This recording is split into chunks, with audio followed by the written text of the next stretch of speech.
ألف لام ميم.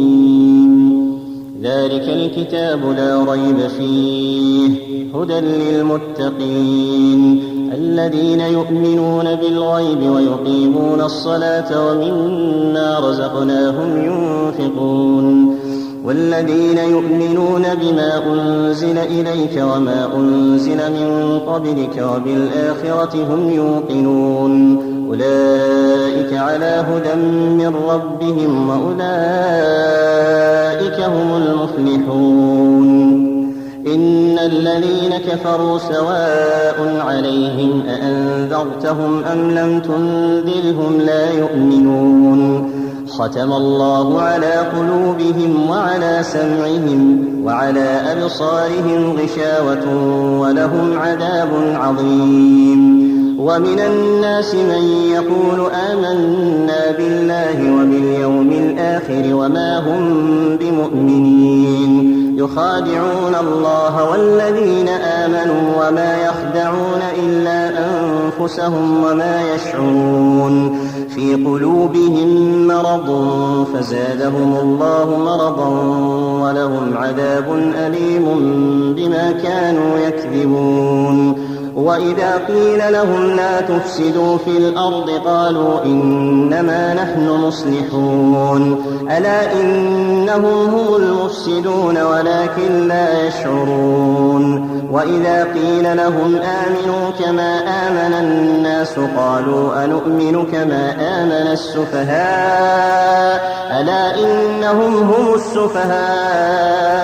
ولكن لا يعلمون وإذا لقوا الذين آمنوا قالوا آمنا وإذا خلوا إلى شياطينهم قالوا إنا معكم إنما نحن مستهزئون الله يستهزئ بهم ويمدهم في طغيانهم يعمهون أولئك الذين اشتروا الضلالة بالهدى فما ربحت تجارتهم وما كانوا مهتدين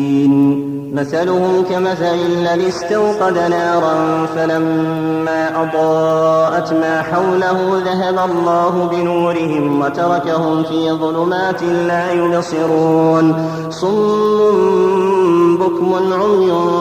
فهم لا يرجعون أو كصيب من السماء فيه ظلمات ورعد وبرق يجعلون أصابعهم في آذانهم من الصواعق حذر الموت والله محيط بالكافرين يكاد البرق يخطف أبصارهم كلما أضاء لهم مشوا فيه وإذا أظلم عليهم قاموا ولو شاء الله لذهب بسمعهم وأبصارهم إن الله على كل شيء قدير يا أيها الناس اعبدوا ربكم الذي خلقكم والذين من قبلكم لعلكم تتقون الذي جعل لكم الأرض فراشا والسماء بناء وأنزل من السماء ماء فأخرج به من الثمرات رزقا لكم فلا تجعلوا لله أندادا وأنتم تعلمون وإن كنتم في ريب مما نزلنا على عبدنا فأتوا بسورة من مثله وادعوا شهداءكم من دون الله إن كنتم صادقين فإن لم تفعلوا ولن تفعلوا فاتقوا النار التي وقودها الناس والحجارة أعدت للكافرين وبشر الذين آمنوا وعملوا الصالحات أن لهم جنات تجري من تحتها الأنهار كلما رزقوا منها من ثمرة رزقا قالوا هذا الذي رزقنا من قبل وأتوا به متشابها ولهم فيها أزواج مطهرة وهم فيها خالدون إن الله لا يستحيي أن يضرب مثلا ما بعوضة فما فوقها فأما الذين آمنوا فيعلمون أنه الحق من ربهم وأما الذين كفروا فيقولون ماذا أراد الله بهذا مثلا يضل به كثيرا ويهدي به كثيرا وما يضل به إلا الفاسقين الذين ينقضون عهد الله من بعد ميثاقه ويقطعون ما أمر الله به أن يوصل ويفسدون في الأرض أولئك هم الخاسرون كيف تكفرون بالله وكنتم أمواتا فأحياكم ثم يميتكم ثم يحييكم ثم إليه ترجعون هو الذي خلق لكم ما في الأرض جميعا ثم استوى إلى السماء فسواهن 7 سماوات وهو بكل شيء عليم وإذ قال ربك للملائكة إني جاعل في الأرض خليفة قالوا أتجعل فيها من يفسد فيها ويسفك الدماء ونحن نسبح بحمدك ونقدس لك قال إني أعلم ما لا تعلمون وعلم آدم الأسماء كلها ثم عرضهم على الملائكة فقال أنبئوني بأسماء هؤلاء إن كنتم صادقين قالوا سبحانك لا علم لنا إلا ما علمتنا إنك أنت العليم الحكيم قال يا آدم أنبئهم بأسمائهم فلما أنبأهم بأسمائهم قال ألم أقل لكم إني أعلم غيب السماوات والأرض وأعلم ما تبدون وما كنتم تكتمون وإذ قلنا للملائكة اسجدوا لآدم فسجدوا إلا إبليس أبى واستكبر وكان من الكافرين وقلنا يا آدم اسكن أنت وزوجك الجنة وكلا منها رغدا حيث شئتما ولا تقربا هذه الشجرة فتكونا من الظالمين فأزلهما الشيطان عنها فأخرجهما مما كانا فيه وقلنا اهبطوا بعضكم لبعض عدو ولكم في الأرض مستقر ومتاع إلى حين فتلقى آدم من ربه كلمات فتاب عليه إنه هو التواب الرحيم قلنا اهبطوا منها جميعا فإما يأتينكم مني هدى فمن تبع هداي فلا خوف عليهم ولا هم يحزنون والذين كفروا وكذبوا بآياتنا أولئك أصحاب النار هم فيها خالدون يا بني إسرائيل اذكروا نعمتي التي أنعمت عليكم وأوفوا بعهدي أوف بعهدكم وإياي فارهبون وآمنوا بما أنزلت مصدقا لما معكم ولا تكونوا أول كافر به ولا تشتروا بآياتي ثمنا قليلا وإياي فاتقون ولا تلبسوا الحق بالباطل وتكتموا الحق وأنتم تعلمون وأقيموا الصلاة وآتوا الزكاة واركعوا مع الراكعين أتأمرون الناس بالبر وتنسون أنفسكم وأنتم تتلون الكتاب أفلا تعقلون واستعينوا بالصبر والصلاة وإنها لكبيرة إلا على الخاشعين الذين يظنون أنهم ملاقو ربهم وأنهم إليه راجعون يا بني إسرائيل اذكروا نعمتي التي أنعمت عليكم وأني فضلتكم على العالمين واتقوا يوما لا تجزي نفس عن نفس شيئا ولا يقبل منها شفاعة ولا يؤخذ منها عدل ولا هم ينصرون وإذ نجيناكم من آل فرعون يسومونكم سوء العذاب يذبحون أبناءكم ويستحيون نساءكم وفي ذلكم بلاء من ربكم عظيم. وإذ فرقنا بكم البحر فأنجيناكم وأغرقنا آل فرعون وأنتم تنظرون. وإذ واعدنا موسى 40 ليلة ثم اتخذتم العجل من بعده وأنتم ظالمون ثم عفونا عنكم من بعد ذلك لعلكم تشكرون. وإذ آتينا موسى الكتاب والفرقان لعلكم تهتدون. وإذ قال موسى لقومه يا قوم إنكم ظلمتم أنفسكم باتخاذكم العجل فتوبوا إلى بارئكم فاقتلوا أنفسكم ذلكم خير لكم عند بارئكم فتاب عليكم إنه هو التواب الرحيم. وإذ قلتم يا موسى لن نؤمن لك حتى نرى الله جهرة فأخذتكم الصاعقة وأنتم تنظرون ثم بعثناكم من بعد موتكم لعلكم تشكرون. وظللنا عليكم الغمام وأنزلنا عليكم المن والسلوى كلوا من طيبات ما رزقناكم وما ظلمونا ولكن كانوا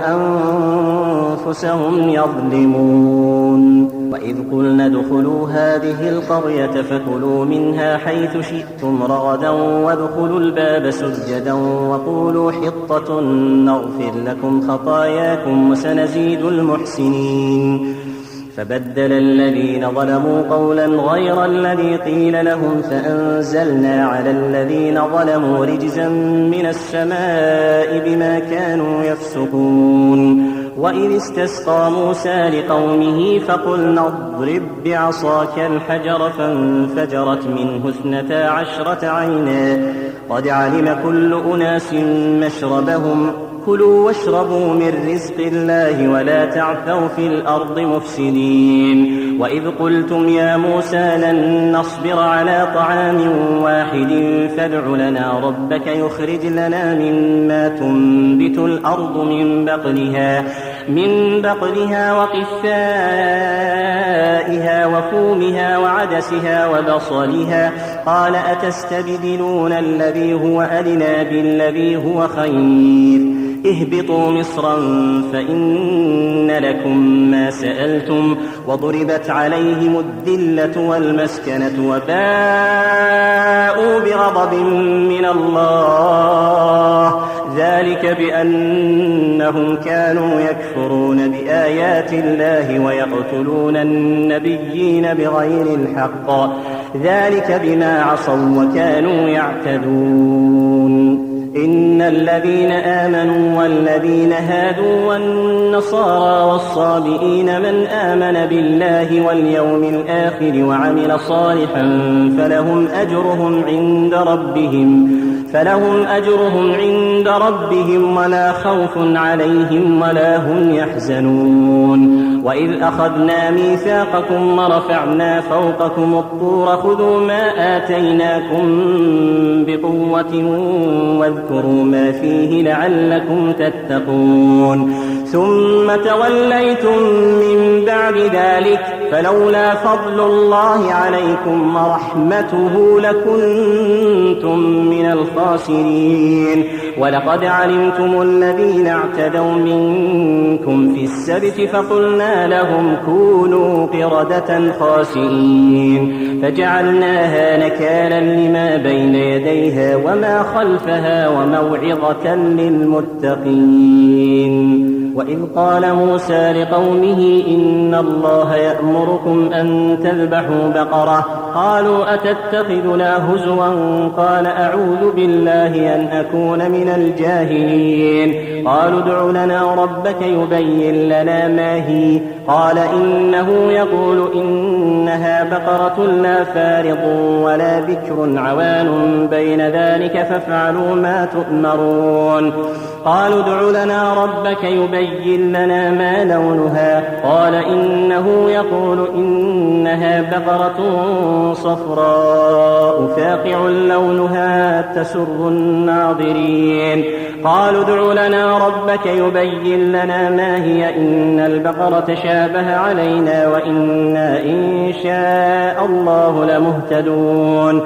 قال إنه يقول إنها بقرة لا ذلول تثير الأرض ولا تسقي الحرث مسلمة لا شية فيها قالوا الآن جئت بالحق فذبحوها وما كادوا يفعلون وإذ قتلتم نفسا فادارأتم فيها والله مخرج ما كنتم تكتمون فقلنا اضربوه ببعضها كذلك يحيي الله الموتى ويريكم آياته لعلكم تعقلون ثم قست قلوبكم من بعد ذلك فهي كالحجارة أو أشد قسوة وإن من الحجارة لما يتفجر منه الأنهار وإن منها لما يشقق فيخرج منه الماء وإن منها لما يهبط من خشية الله وما الله بغافل عما تعملون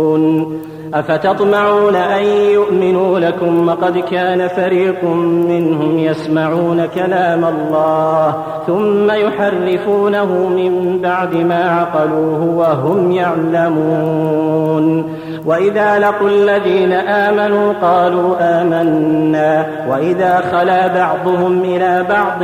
قالوا أتحدثونهم بما فتح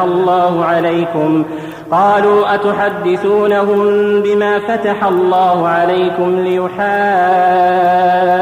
ليحاجوكم به عند ربكم أفلا تعقلون أولا يعلمون أن الله يعلم ما يسرون وما يعلنون ومنهم أميون لا يعلمون الكتاب إلا أماني وإن هم إلا يظنون فويل للذين يكتبون الكتاب بأيديهم ثم يقولون هذا من عند الله ليشتروا به ثمنا قليلا فويل لهم مما كتبت أيديهم وويل لهم مما يكسبون وقالوا لن تمسنا النار إلا أياما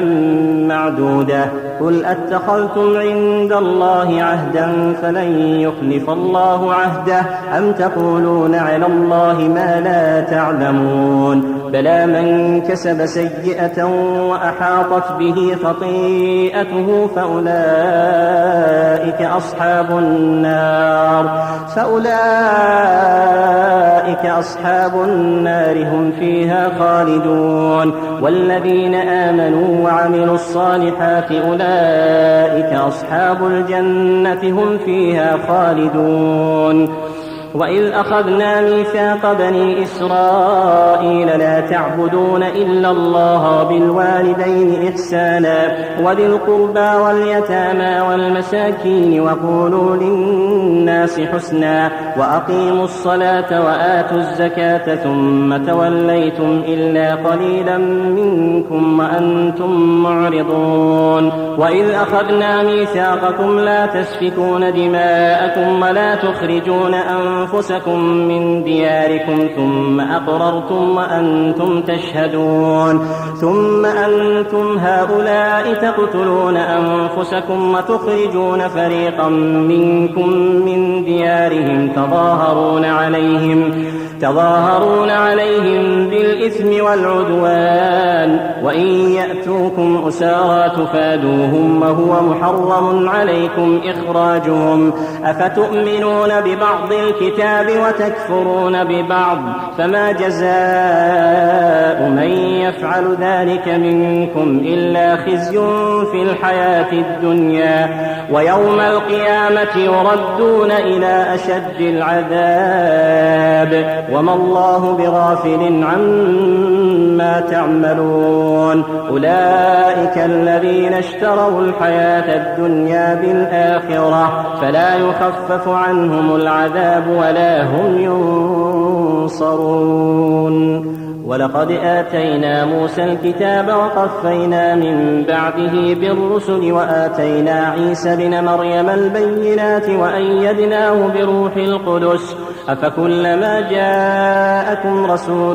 بما لا تهوى أنفسكم استكبرتم ففريقا كذبتم وفريقا تقتلون وقالوا قلوبنا غلف بل لعنهم الله بكفرهم فقليلا ما يؤمنون ولما جاءهم كتاب من عند الله مصدق لما معهم وكانوا من قبل يستفتحون على الذين كفروا فلما جاءهم ما عرفوا كفروا به فلعنة الله على الكافرين بئس ما اشتروا به أنفسهم أن يكفروا بما أنزل الله بغيا أن ينزل الله من فضله على من يشاء من عباده فباءوا بغضب على غضب وللكافرين عذاب مهين وإذا قيل لهم آمنوا بما أنزل الله قالوا نؤمن بما أنزل علينا ويكفرون بما وراءه وهو الحق مصدقا لما معهم قل فلم تقتلون أنبياء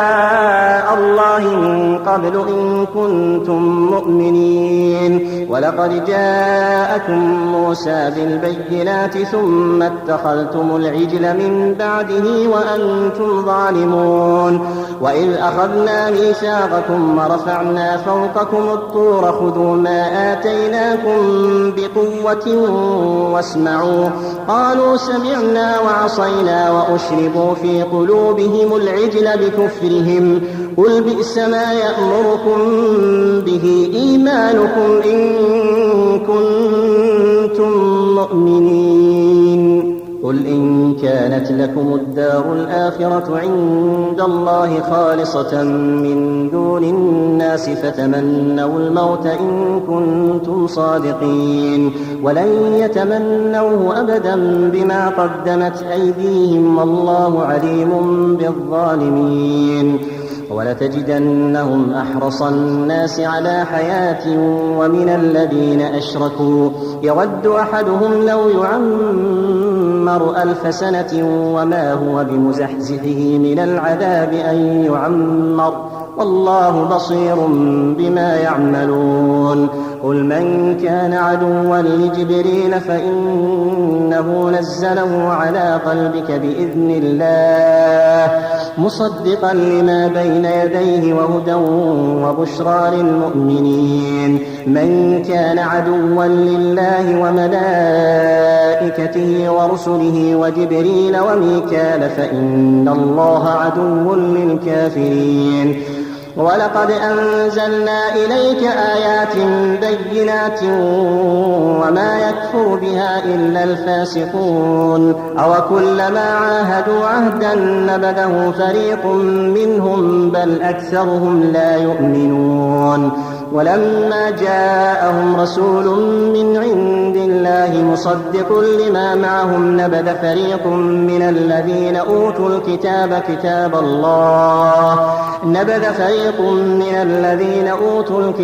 كتاب الله وراء ظهورهم كأنهم لا يعلمون واتبعوا ما تتلو الشياطين على ملك سليمان وما كفر سليمان ولكن الشياطين كفروا يعلمون الناس السحر ما أنزل على الملكين ببابل هاروت وماروت وما يعلمان من أحد حتى يقولا إنما نحن فتنة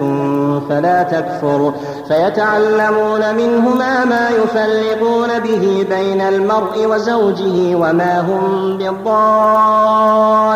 به من أحد إلا بإذن الله ويتعلمون ما يضرهم ولا ينفعهم ولقد علموا لمن اشتراه ما له في الآخرة من خلاق ولبئس ما شروا به أنفسهم لو كانوا يعلمون ولو أنهم آمنوا واتقوا لمثوبة من عند الله خير لو كانوا يعلمون يا أيها الذين آمنوا لا تقولوا راعنا وقولوا انظرنا واسمعوا وللكافرين عذاب أليم. ما يود الذين كفروا من أهل الكتاب ولا المشركين أن ينزل عليكم من خير من ربكم، والله يختص برحمته من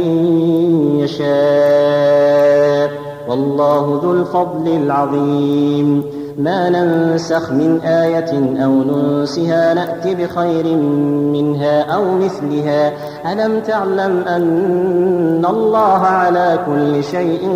قدير؟ ألم تعلم أن الله له ملك السماوات والأرض وما لكم من دون الله من ولي ولا نصير؟ أم تريدون أن تسألوا رسولكم كما سئل موسى من قبل؟ ومن يتبدل الكفر بالإيمان فقد ضل سواء السبيل. ود كثير من أهل الكتاب لو يردونكم من بعد إيمانكم كفارا حسدا من عند أنفسهم من بعد ما تبين لهم الحق، فاعفوا واصفحوا حتى يأتي الله بأمره، إن الله على كل شيء قدير. وأقيموا الصلاة وآتوا الزكاة وما تقدموا لأنفسكم من خير تجدوه عند الله، إن الله بما تعملون بصير. وقالوا لن يدخل الجنة إلا من كان هودا أو نصارى، تلك أمانيهم، قل هاتوا برهانكم إن كنتم صادقين. بلى من أسلم وجهه لله وهو محسن فله أجره عند ربه ولا خوف عليهم ولا هم يحزنون. وقالت اليهود ليست النصارى على شيء وقالت النصارى ليست اليهود على شيء وهم يتلون الكتاب، كذلك قال الذين لا يعلمون مثل قولهم، فالله يحكم بينهم يوم القيامة فيما كانوا فيه يختلفون. ومن أظلم ممن منع مساجد الله أن يذكر فيه اسمه وسعى في خرابها، أولئك ما كان لهم أن يدخلوها إلا خائفين، لهم في الدنيا خزي ولهم في الآخرة عذاب عظيم. ولله المشرق والمغرب فأينما تولوا فثم وجه الله، إن الله واسع عليم. وقالوا اتخذ الله ولدا سبحانه، بل له ما في السماوات والأرض كل له قانتون، بديع السماوات والأرض وإذا قضى أمرا فإنما يقول له كن فيكون. وقال الذين لا يعلمون لولا يكلمنا الله أو تأتينا آية، كذلك قال الذين من قبلهم مثل قولهم تشابهت قلوبهم، قد بينا الآيات لقوم يوقنون. إنا أرسلناك بالحق بشيرا ونذيرا، ولا تسأل عن أصحاب الجحيم. ولن ترضى عنك اليهود ولا النصارى حتى تتبع ملتهم، قل إن هدى الله هو الهدى، ولئن اتبعت أهواءهم بعد الذي جاءك من العلم ما لك من الله من ولي ولا نصير. الذين آتيناهم الكتاب يتلونه حق تلاوته أولئك يؤمنون به ومن يكفر به فأولئك هم الخاسرون يا بني إسرائيل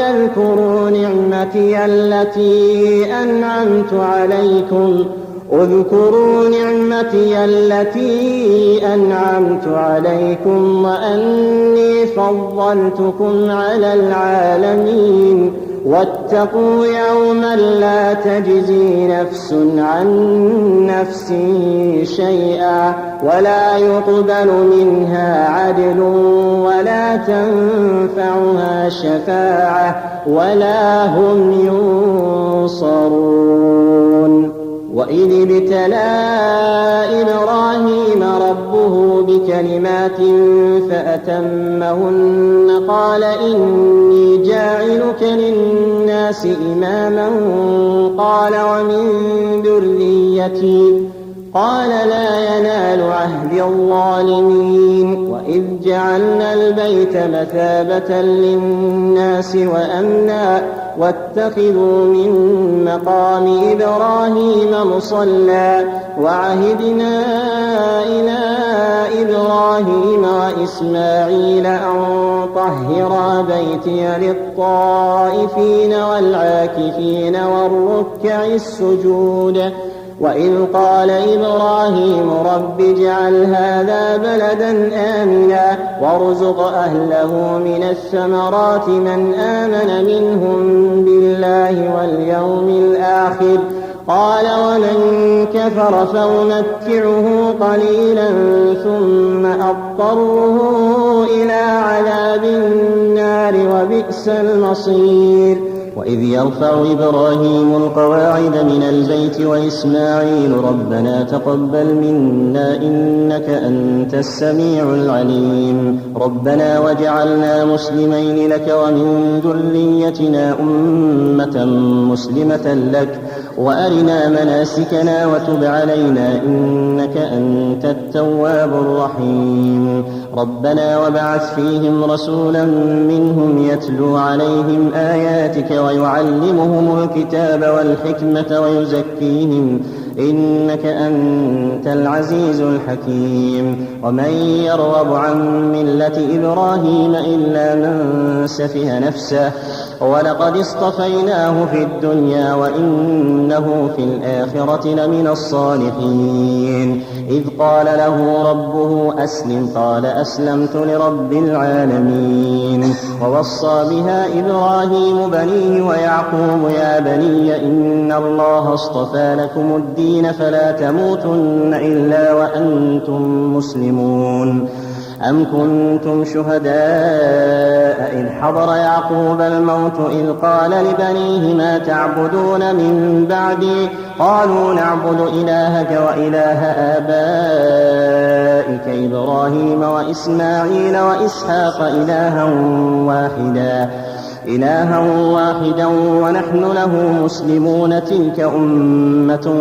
قد خلت لها ما كسبت ولكم ما كسبتم ولا تسألون عما كانوا يعملون وقالوا كونوا هودا أو نصارى تهتدوا قل بل ملة إبراهيم حنيفا وما كان من المشركين قولوا آمنا بالله وما أنزل إلينا وما أنزل إلى إبراهيم وإسماعيل وإسحاق ويعقوب والأسباط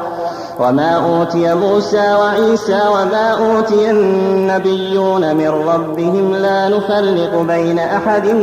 منهم ونحن له مسلمون فإن آمنوا بمثل ما آمنتم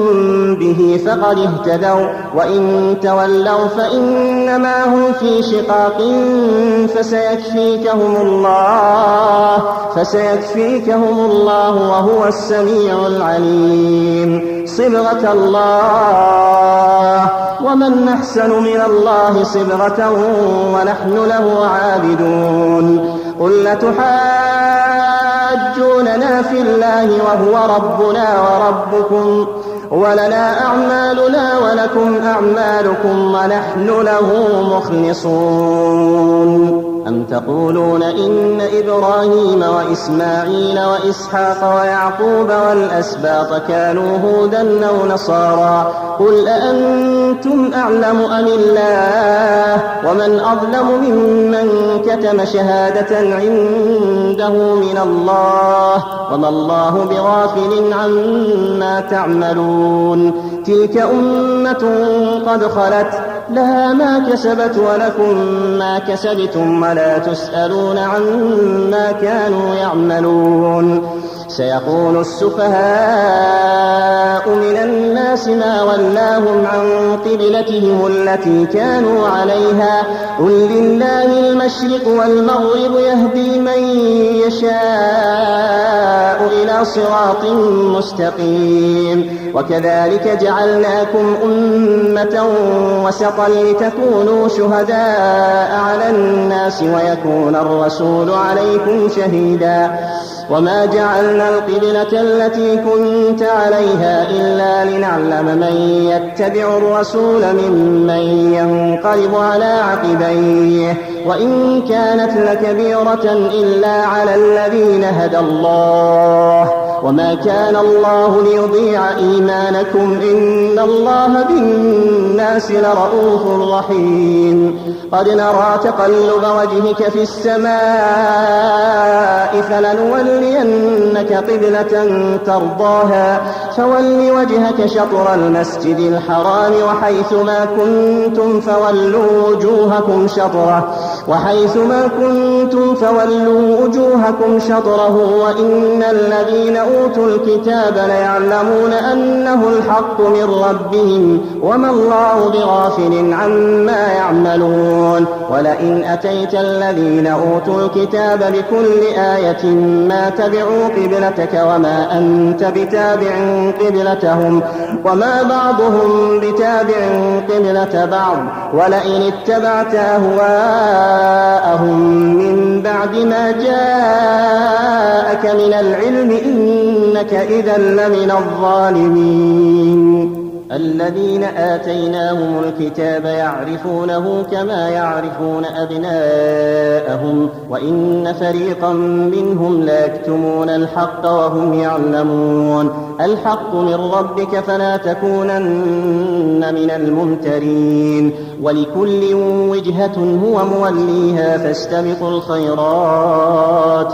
أينما تكونوا يأت بكم الله جميعا إن الله على كل شيء قدير. ومن حيث خرجت فول وجهك شطر المسجد الحرام وإنه للحق من ربك وما الله بغافل عما تعملون. ومن حيث خرجت فول وجهك شطر المسجد الحرام وحيثما كنتم فولوا وجوهكم شطره لئلا يكون للناس عليكم حجة إلا الذين ظلموا منهم فلا تخشوهم واخشوني وليتم نعمتي عليكم ولعلكم تهتدون. كما أرسلنا فيكم رسولا منكم يتلو عليكم آياتنا ويزكيكم ويعلمكم الكتاب والحكمة ويعلمكم ما لم تكونوا تعلمون. فاذكروني أذكركم واشكروا لي ولا تكفرون. يا أيها الذين آمنوا استعينوا بالصبر والصلاة إن الله مع الصابرين. ولا تقولوا لمن يقتل في سبيل الله أموات بل أحياء ولكن لا تشعرون. ولنبلونكم بشيء من الخوف والجوع ونقص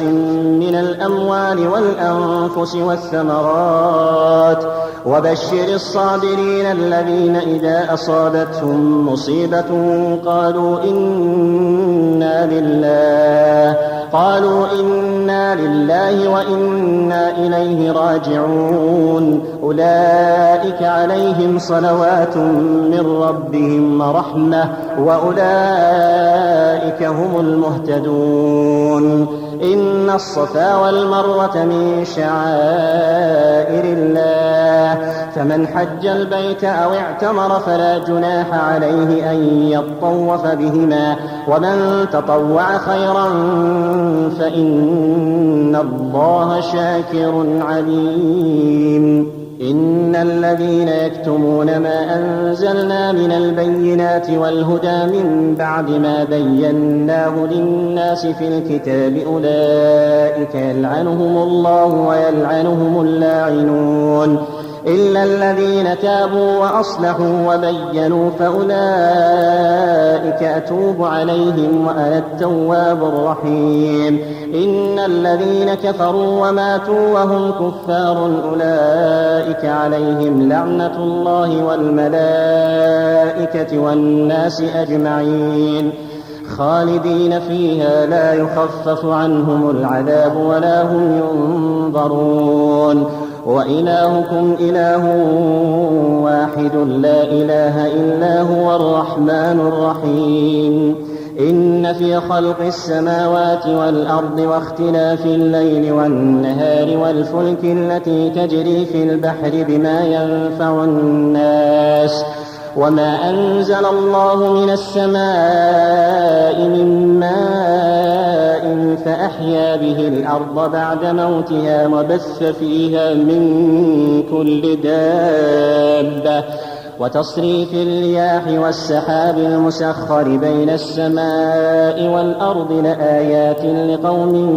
يعقلون ومن الناس من يتخذ من دون الله أندادا يحبونهم كحب الله والذين آمنوا أشد حبا لله ولو يرى الذين ظلموا إذ يرون العذاب أن القوة لله جميعا وأن الله شديد العذاب إذ تبرأ الذين اتبعوا من الذين اتبعوا ورأوا العذاب وتقطعت بهم الأسباب وقال الذين اتبعوا لو أن لنا كرة فنتبرأ منهم كما تبرأوا منا كذلك يريهم الله أعمالهم حسرات عليهم وما هم بخارجين من النار يا أيها الناس كلوا مما في الأرض حلالا طيبا ولا تتبعوا خطوات الشيطان إنه لكم عدو مبين إنما يأمركم بالسوء والفحشاء وأن تقولوا على الله ما لا تعلمون وإذا قيل لهم اتبعوا ما أنزل الله قالوا بل نتبع ما ألفينا عليه آباءنا أولو كان آباؤهم لا يعقلون شيئا ولا يهتدون ومثل الذين كفروا كمثل الذي ينعق بما لا يسمع إلا دعاء ونداء صم بكم عمي فهم لا يعقلون يا أيها الذين آمنوا كلوا من طيبات ما رزقناكم واشكروا لله إن كنتم إياه تعبدون إنما حرم عليكم الميتة والدم ولحم الخنزير وما أهل به لغير الله فمن اضطر غير باغ ولا عاد فلا إثم عليه إن الله غفور رحيم إن الذين يكتمون ما أنزل الله من الكتاب ويشترون به ثمنا قليلا أولئك ما يأكلون في بطونهم إلا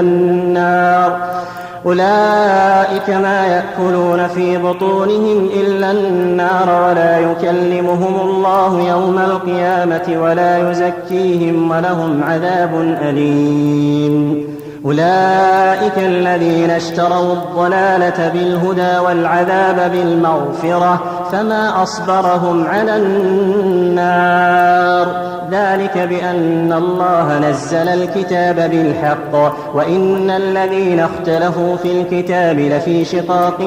بعيد ليس البر أن تولوا وجوهكم قبل المشرق والمغرب ولكن البر من آمن بالله واليوم الآخر والملائكة والكتاب والنبيين وآتى المال على حبه ذوي القربى واليتامى والمساكين وابن السبيل والسائلين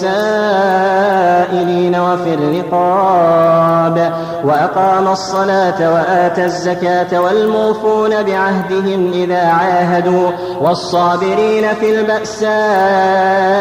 والضراء وحين البأس أولئك الذين صدقوا وأولئك هم المتقون. يا أيها الذين آمنوا كتب عليكم القصاص في القتلى الحر بالحر والعبد بالعبد والأنثى بالأنثى فمن عفي له من أخيه شيء فاتباع بالمعروف وأداء إليه بإحسان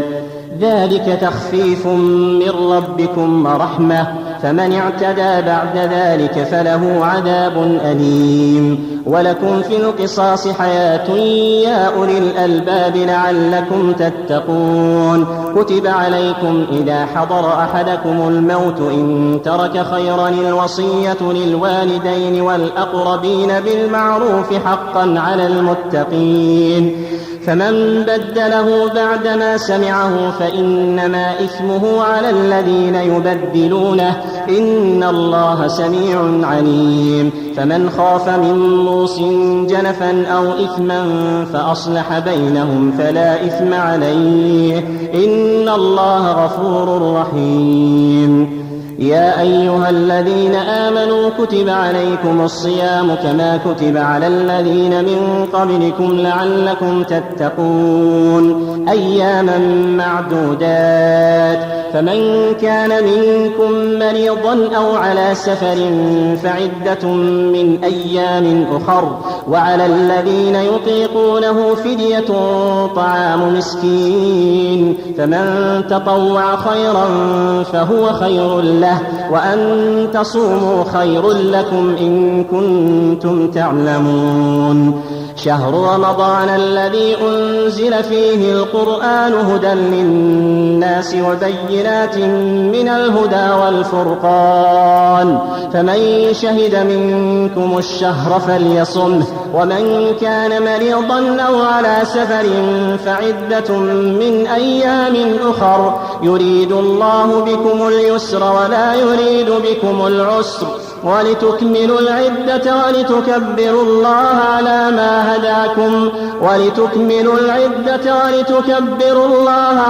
ما هداكم ولعلكم تشكرون. وإذا سألك عبادي عني فإني قريب أجيب دعوة الداع إذا دعان فليستجيبوا لي وليؤمنوا بي لعلهم يرشدون.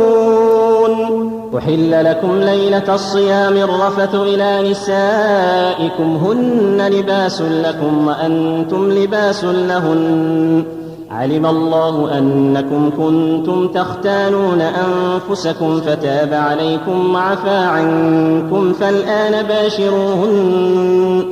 فالآن باشروهن وابتغوا ما كتب الله لكم وكلوا واشربوا حتى يتبين لكم الخيط الأبيض من الخيط الأسود من الفجر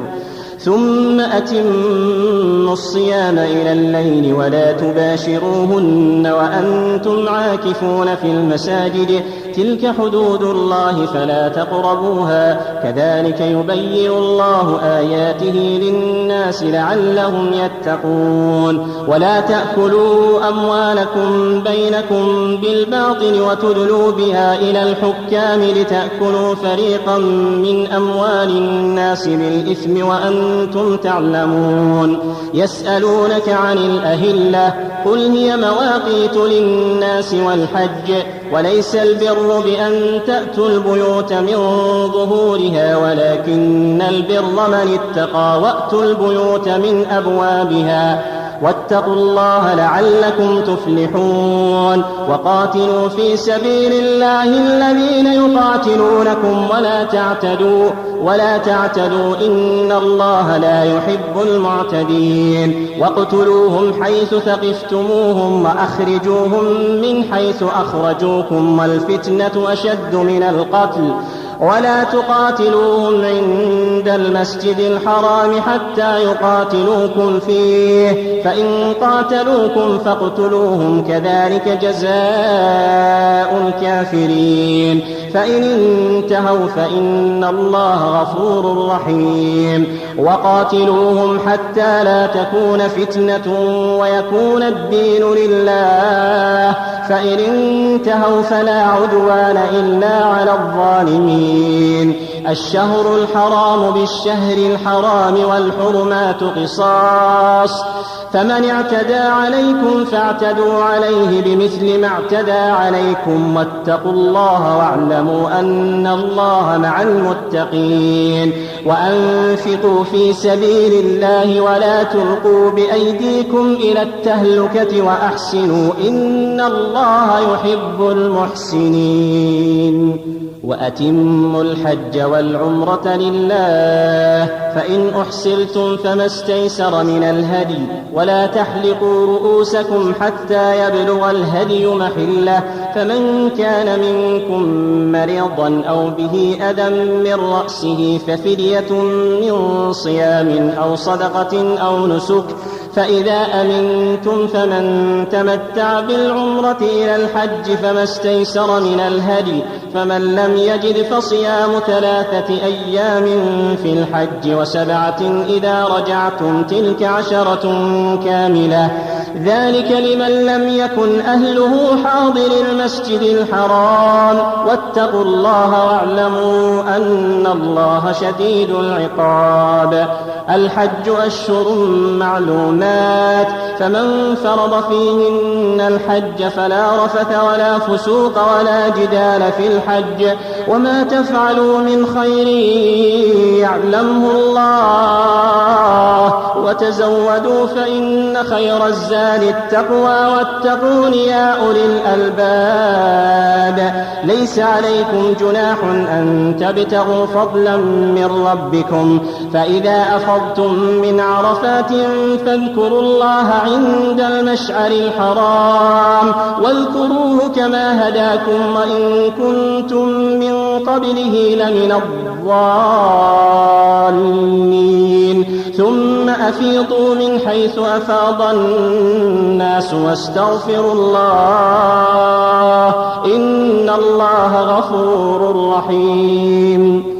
فإذا قضيتم مناسككم فاذكروا الله كذكركم آباءكم أو أشد ذكرا فمن الناس من يقول ربنا آتنا في الدنيا وما له في الآخرة من خلاق ومنهم من يقول ربنا آتنا في الدنيا حسنة وفي الآخرة حسنة ربنا آتنا في الدنيا حسنة وفي الآخرة حسنة وقنا عذاب النار. أولئك لهم نصيب مما كسبوا والله سريع الحساب. واذكروا الله في أيام معدودات فمن تعجل في يومين فلا إثم عليه ومن تأخر فلا إثم عليه لمن اتقى واتقوا الله واعلموا أنكم إليه تحشرون. ومن الناس من يعجبك قوله في الحياة الدنيا ويشهد الله على ما في قلبه وهو ألد الخصام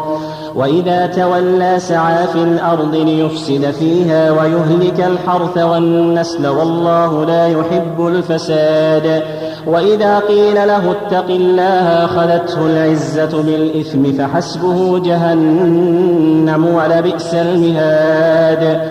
ومن الناس من يشري نفسه ابتغاء مرضات الله والله رءوف بالعباد. يا أيها الذين آمنوا ادخلوا في السلم كافة ولا تتبعوا خطوات الشيطان إنه لكم عدو مبين. فإن زللتم من بعد ما جاءتكم البينات فاعلموا أن الله عزيز حكيم. هل ينظرون إلا أن يأتيهم الله في ظلل من الغمام والملائكة وقضي الأمر وإلى الله ترجع الأمور. سل بني إسرائيل كم آتيناهم من آية بينة ومن يبدل نعمة الله من بعد ما جاءته فإن الله شديد العقاب. زين للذين كفروا الحياة الدنيا ويسخرون من الذين آمنوا والذين اتقوا فوقهم يوم القيامة والله يرزق من يشاء بغير حساب. كان الناس أمة واحدة فبعث الله النبيين مبشرين ومنذرين وأنزل معهم الكتاب بالحق ليحكم بين الناس فيما اختلفوا فيه وما اختلف فيه إلا الذين أوتوه من بعد ما جاءتهم البينات بغيا بينهم فهدى الله الذين آمنوا لما اختلفوا فيه من الحق بإذنه والله يهدي من يشاء إلى صراط مستقيم. أم حسبتم أن تدخلوا الجنة ولما يأتكم مثل الذين خلوا من قبلكم مستهم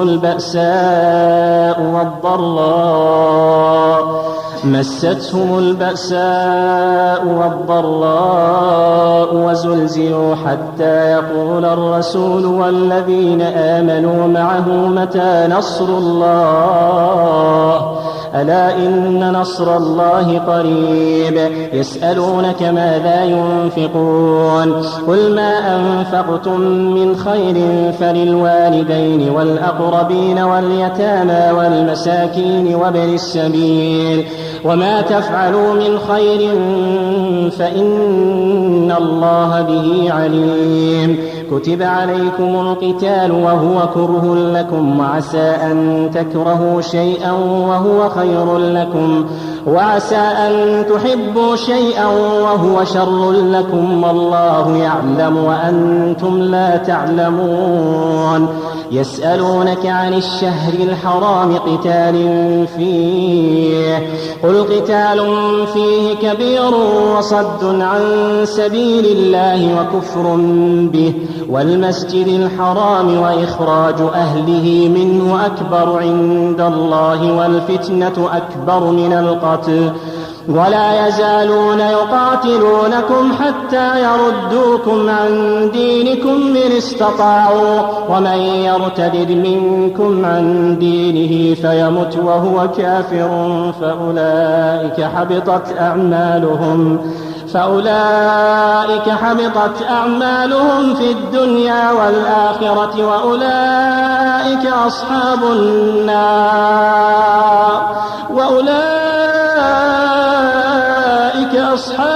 النار هم فيها خالدون. إن الذين آمنوا والذين هاجروا وجاهدوا في سبيل الله أولئك يرجون رحمة الله. إن الذين آمنوا والذين هاجروا وجاهدوا في سبيل الله أولئك يرجون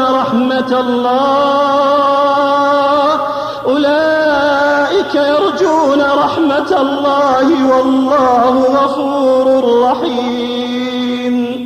يسألونك عن الخمر والميسر قل فيهما إثم كبير ومنافع للناس وإثمهما أكبر من نفعهما ويسألونك ماذا ينفقون قل العفو كذلك يبين الله لكم الآيات لعلكم تتفكرون في الدنيا والآخرة ويسألونك عن اليتامى قل إصلاح لهم خير وإن تخالطوهم فإخوانكم والله يعلم المفسد من المصلح ولو شاء الله لأعنتكم إن الله عزيز حكيم ولا تنكحوا المشركات حتى يؤمن ولأمة مؤمنة خير من مشركة ولو أعجبتكم ولا تنكحوا المشركين حتى يؤمنوا ولعبد مؤمن خير من مشرك ولو أعجبكم أولئك يدعون إلى النار والله يدعو إلى الجنة والمغفرة بإذنه ويبين آياته للناس لعلهم يتذكرون ويسألونك عن المحيض قل هو أذى فاعتزلوا النساء في المحيض ولا تقربوهن حتى يطهرن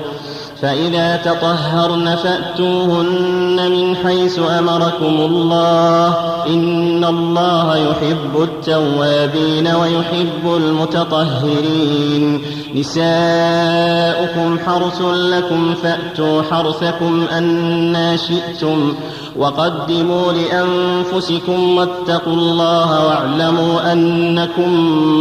ملاقوه وبشر المؤمنين ولا تجعلوا الله عرضة لأيمانكم أن تبروا وتتقوا وتصلحوا بين الناس والله سميع عليم لا يؤاخذكم الله باللغو في أيمانكم ولكن يؤاخذكم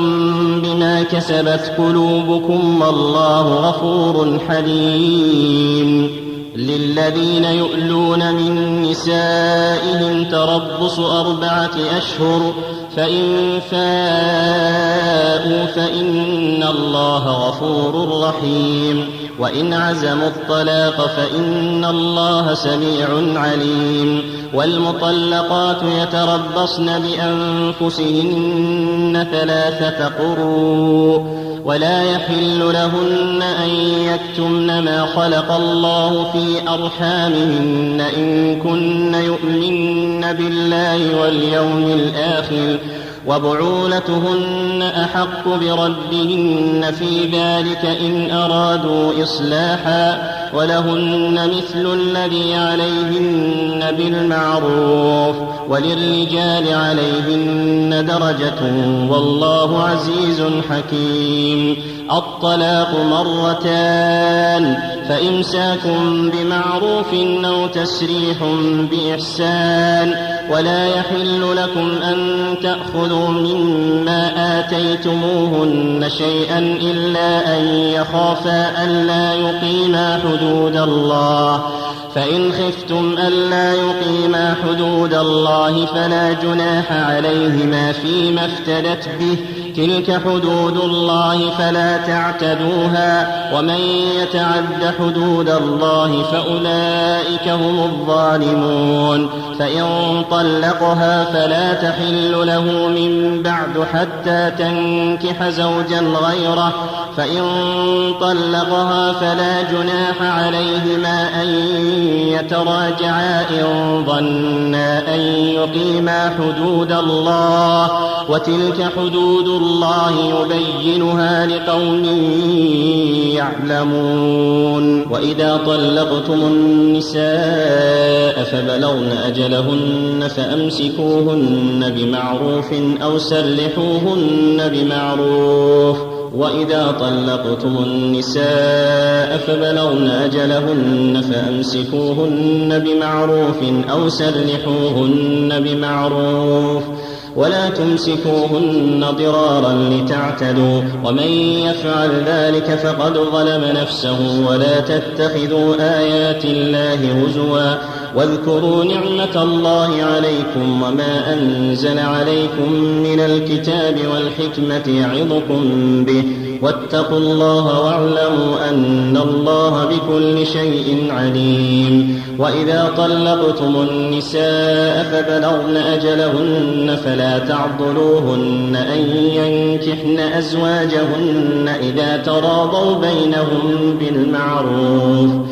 ذلك يوعظ به من كان منكم يؤمن بالله واليوم الآخر، ذلكم أزكى لكم وأطهر، والله يعلم وأنتم لا تعلمون. والوالدات يرضعن أولادهن حولين كاملين لمن أراد أن يتم الرضاعة، وعلى المولود له رزقهن وكسوتهن بالمعروف، لا تكلف نفس إلا وسعها، لا تضار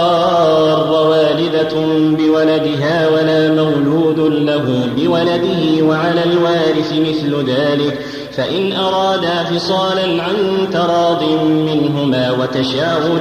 فلا جناح عليهما. وإن أردتم أن تسترضعوا أولادكم فلا جناح عليكم إذا سلمتم ما آتيتم بالمعروف، واتقوا الله واعلموا أن الله بما تعملون بصير. والذين يتوفون منكم ويذرون أزواجا يتربصن بأنفسهن 4 أشهر و10، فإذا بلغن أجلهن فلا جناح عليكم فيما فعلن في أنفسهن بالمعروف، والله بما تعملون خبير. ولا جناح عليكم فيما عرضتم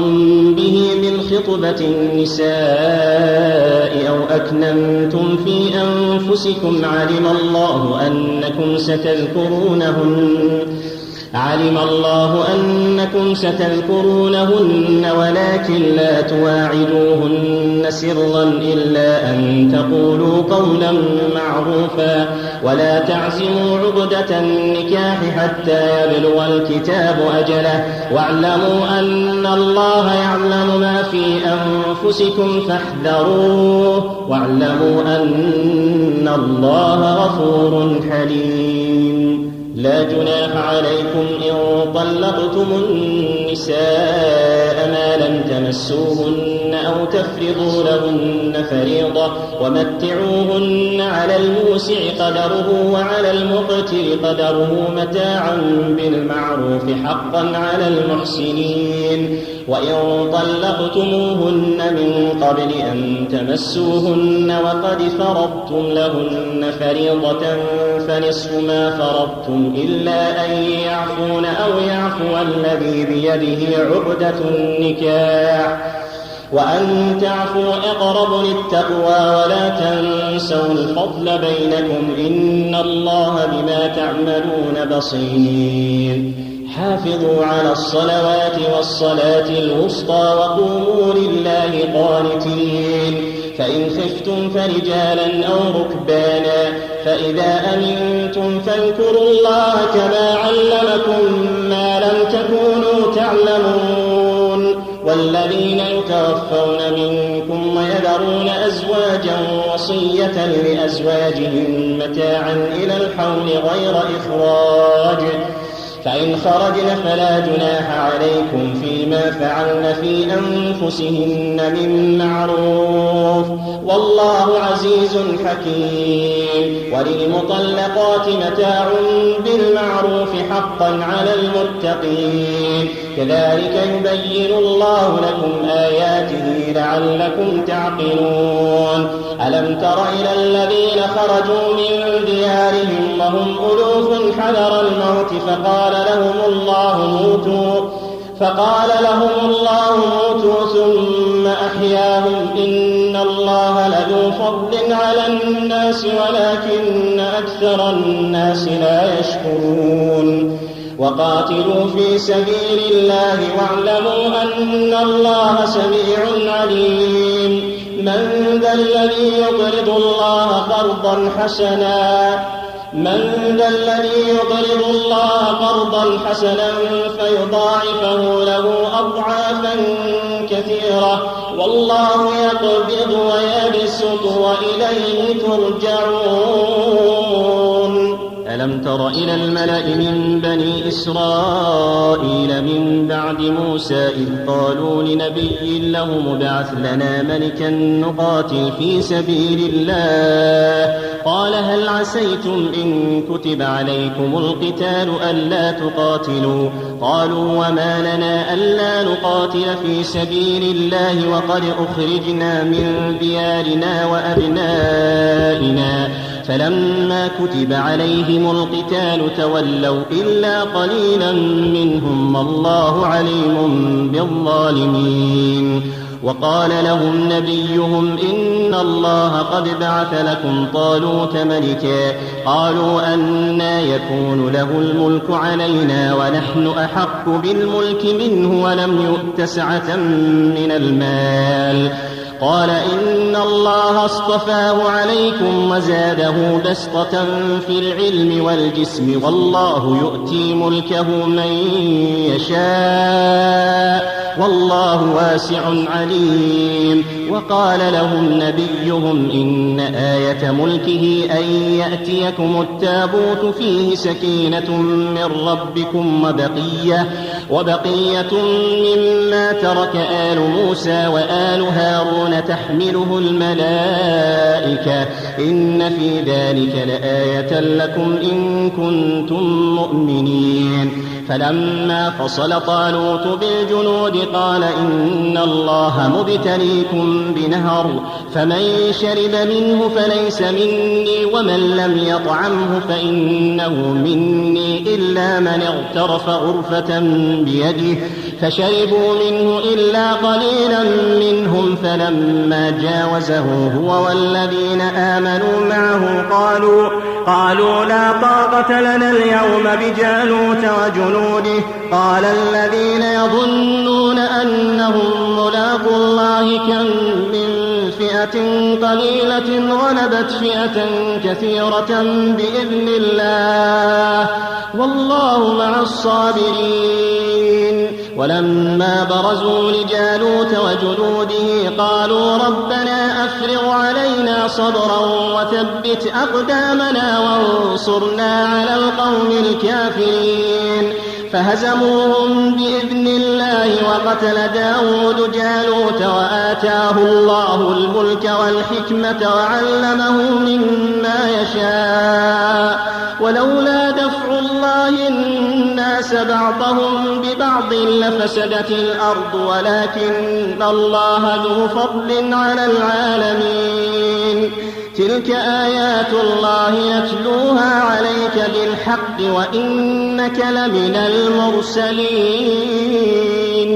تلك الرسل فضلنا بعضهم على بعض منهم من كلم الله ورفع بعضهم درجات وآتينا عيسى بن مريم البينات وأيدناه بروح القدس ولو شاء الله ما اقتتل الذين من بعدهم من بعد ما جاءتهم البينات ولكن اختلفوا فمنهم من آمن ومنهم من كفر ولو شاء الله ما اقتتلوا ولكن الله يفعل ما يريد.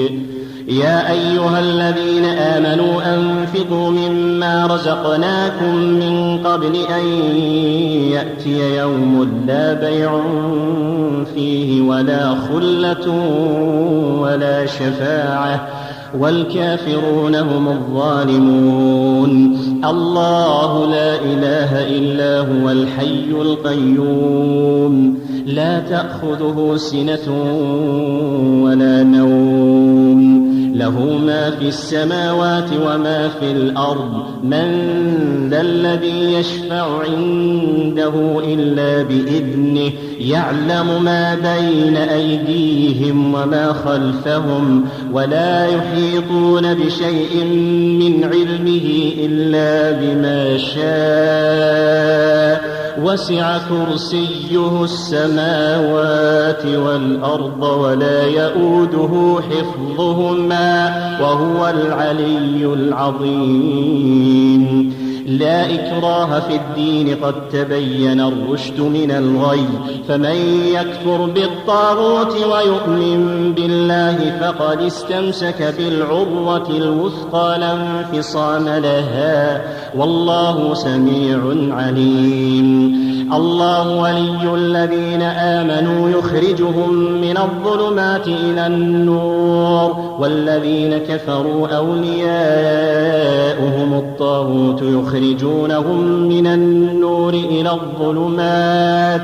أولئك أصحاب النار هم فيها خالدون ألم تر إلى الذي حاج إبراهيم في ربه أن آتاه الله الملك إذ قال إبراهيم ربي الذي يحيي ويميت قال أنا أحيي وأميت قال إبراهيم فإن الله يأتي بالشمس من المشرق فأت بها من المغرب فبهت الذي كفر والله لا يهدي القوم الظالمين أو كالذي مر على قرية وهي خاوية على عروشها قال أنى يحيي هذه الله بعد موتها فأماته الله 100 عام ثم بعثه قال كم لبثت قال لبثت يوما أو بعض يوم قال بل لبثت 100 عام فانظر إلى طعامك وشرابك لم يتسنه وانظر إلى حمارك ولنجعلك آية للناس وانظر إلى العظام كيف ننشزها ثم نكسوها لحما فلما تبين له قال أعلم أن الله على كل شيء قدير وإذ قال إبراهيم رب أرني كيف تحيي الموتى قال أولم تؤمن قال بلى ولكن ليطمئن قلبي قال فخذ 4 من الطير فصرهن إليك ثم اجعل على كل جبل منهن جزءا ثم ادعهن يأتينك سعيا واعلم أن الله عزيز حكيم مثل الذين ينفقون أموالهم في سبيل الله كمثل حبة أنبتت 7 سنابل في كل سنبلة 100 حبة والله يضاعف لمن يشاء والله واسع عليم الذين ينفقون أموالهم في سبيل الله ثم لا يتبعون ما أنفقوا منا ولا أذى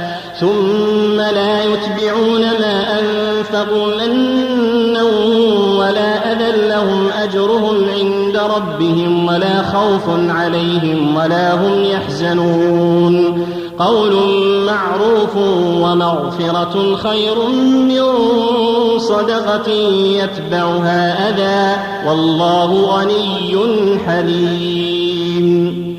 يا أيها الذين آمنوا لا تبطلوا صدقاتكم بالمن والأذى كالذي ينفق ماله رئاء الناس ولا يؤمن بالله واليوم الآخر فمثله كمثل صفوان عليه تراب فأصابه وابل فتركه صلدا لا يقدرون على شيء مما كسبوا والله لا يهدي القوم الكافرين ومثل الذين ينفقون أموالهم ابتغاء مرضات الله وتثبيتا من أنفسهم كمثل جنة بربوة أصابها وابل فآتت أكلها ضعفين فإن لم يصبها وابل فطل والله بما تعملون بصير أيود أحدكم أن تكون له جنة من نخيل وأعناب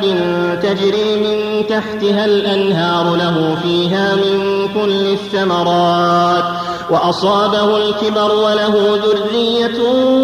ضعفاء فأصابها إعصار فيه نار فاحترقت كذلك يبين الله لكم الآيات لعلكم تتفكرون يا أيها الذين آمنوا أنفقوا من طيبات ما كسبتم ومما أخرجنا لكم من الأرض ولا تيمموا الخبيث منه تنفقون ولستم بآخذيه إلا أن تغمضوا فيه واعلموا أن الله غني حميد الشيطان يعدكم الفقر ويأمركم بالفحشاء والله يعدكم مغفرة منه وفضلا والله واسع عليم يؤتي الحكمة من يشاء ومن يؤت الحكمة فقد أوتي خيرا كثيرا وما يذكر إلا أولو الألباب وما أنفقتم من نفقة أو نذرتم من نذر فإن الله يعلمه وما للظالمين من أنصار إن تبدوا الصدقات فنعما هي وإن تخفوها وتؤتوها الفقراء فهو خير لكم ويكفر عنكم من سيئاتكم والله بما تعملون خبير ليس عليك هداهم ولكن الله يهدي من يشاء وما تنفقوا من خير فلأنفسكم وما تنفقون إلا ابتغاء وجه الله وما تنفقوا من خير يوفى إليكم وأنتم لا تظلمون للفقراء الذين أحصروا في سبيل الله لا يستطيعون ضربا في الأرض يحسبهم الجاهل أغنياء من التعفف تعرفهم بسيماهم لا يسألون الناس إلحافا وما تنفقوا من خير فإن الله به عليم الذين ينفقون أموالهم بالليل والنهار سرا وعلانية فلهم أجرهم عند ربهم ولا خوف عليهم ولا هم يحزنون الذين يأكلون الربا لا يقومون إلا كما يقوم الذي يتخبطه الشيطان من المس ذلك بأنهم قالوا إنما البيع مثل الربا وأحل الله البيع وحرم الربا فمن جاءه موعظة من ربه فانتهى فله ما سلف وأمره إلى الله ومن عاد فأولئك أصحاب النار هم فيها خالدون يمحق الله الربا ويربي الصدقات والله لا يحب كل كفار أثيم إن الذين آمنوا وعملوا الصالحات وأقاموا الصلاة وآتوا الزكاة لهم أجرهم عند ربهم ولا خوف عليهم ولا هم يحزنون يا أيها الذين آمنوا اتقوا الله وذروا ما بقي من الربا إن كنتم مؤمنين فإن لم تفعلوا فأذنوا بحرب من الله ورسوله وإن تبتم فلكم رؤوس أموالكم لا تظلمون ولا تظلمون وإن كان ذو عسرة فنظرة إلى ميسرة وأن تصدقوا خير لكم إن كنتم تعلمون واتقوا يوما ترجعون فيه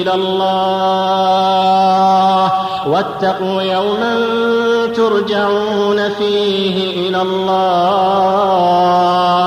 ثم توفى كل نفس ما كسبت وهم لا يظلمون يا أيها الذين آمنوا إذا تداينتم بدين إلى أجل مسمى فاكتبوه وليكتب بينكم كاتب بالعدل ولا يأب كاتب أن يكتب كما علمه الله فليكتب وليملل الذي عليه الحق وليتق الله ربه ولا يبخس منه شيئا، فإن كان الذي عليه الحق سفيها أو ضعيفا أو لا يستطيع أن يمل فليملل وليه بالعدل، واستشهدوا شهيدين من رجالكم فإن لم يكونا رجلين فرجل وامرأتان ممن ترضون من الشهداء أن تضل إحداهما فتذكر إحداهما الأخرى،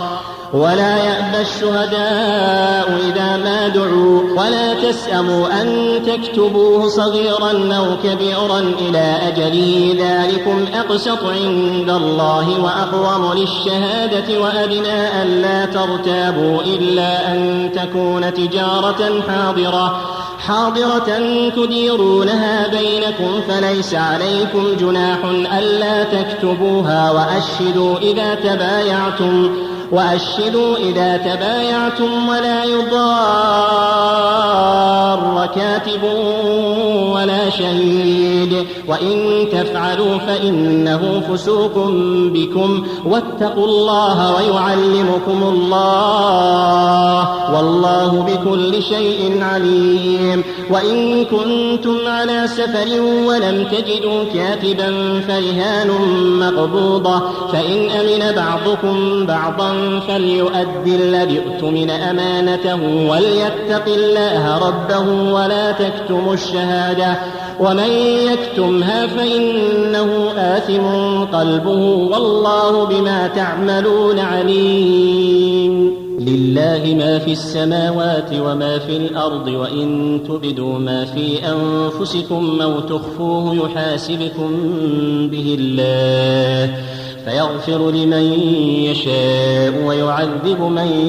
يشاء والله على كل شيء قدير. آمن الرسول بما أنزل إليه من ربه والمؤمنون كل آمن بالله وملائكته وكتبه ورسله لا نفرق بين أحد من رسله وقالوا سمعنا وأطعنا غفرانك ربنا وإليك المصير. لا يكلف الله نفسا إلا وسعها لها ما كسبت وعليها ما اكتسبت ربنا لا تؤاخذنا إن نسينا أو أخطأنا ربنا ولا تحمل علينا إصرا كما حملته على الذين من قبلنا ربنا ولا تحملنا ما لا طاقة لنا به واعف عنا واغفر لنا وارحمنا أنت مولانا فانصرنا على القوم الكافرين.